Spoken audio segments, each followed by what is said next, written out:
యమపురి దారి ఎలా ఉంటుందో మీకు తెలుసా? మనిషి ఆయువు తీరిన 13వ రోజు తర్వాత యమభటులు జీవిని యమపురికి తీసుకుని వెళ్తారు. దారి పొడుగున ఎగుడు దిగుడులు, ఆకలి దప్పికలు తీరే అవకాశం లేని ప్రాంతంలో అరికాళ్ళు బొబ్బలు ఎక్కిన యమభటులు కొరడాలతో కొట్టి నడిపిస్తారు. కనుచూపులోనే నీరు ఉంటుంది, తాగబోతే చేతికి అందదు. మేఘాలు నిరంతరం వర్షిస్తూ ఉంటాయి, అయితే అవి వర్షించేది నీటిని కాదు, రక్తాన్ని. అలా 17 రోజుల పాటు జీవించి ఉన్నప్పుడు చేసిన పాపాలను తలుచుకొని బాధపడుతూ ఉంటాడు జీవుడు. ఆ తర్వాతే యమపురి మజిలి అయిన సౌమ్యపురం చేరుతాడు జీవి. వైతరణి నది 100 యోజనాల వెడల్పు ఉంటుంది. అందులో చిక్కని రక్తం, దానితో పాటు చీము కూడా ఉంటుంది.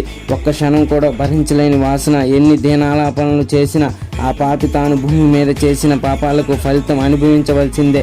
అందుకనే తమ వారి కోసం భూమిపై గోదానం చేస్తారు. గోదానం చేస్తే వైతరి నదిని సులభంగా దాటగలరు అని గరుడ పురాణంలో శ్రీ మహావిష్ణువు గరుత్మంతునికి స్వయంగా చెప్పాడు. ఫ్రెండ్స్, మీకు ఈ వీడియో నచ్చినట్లయితే నమో నారాయణాయ అని కామెంట్ బాక్స్లో కామెంట్ చేయండి. Please like our video and subscribe our channel for more videos.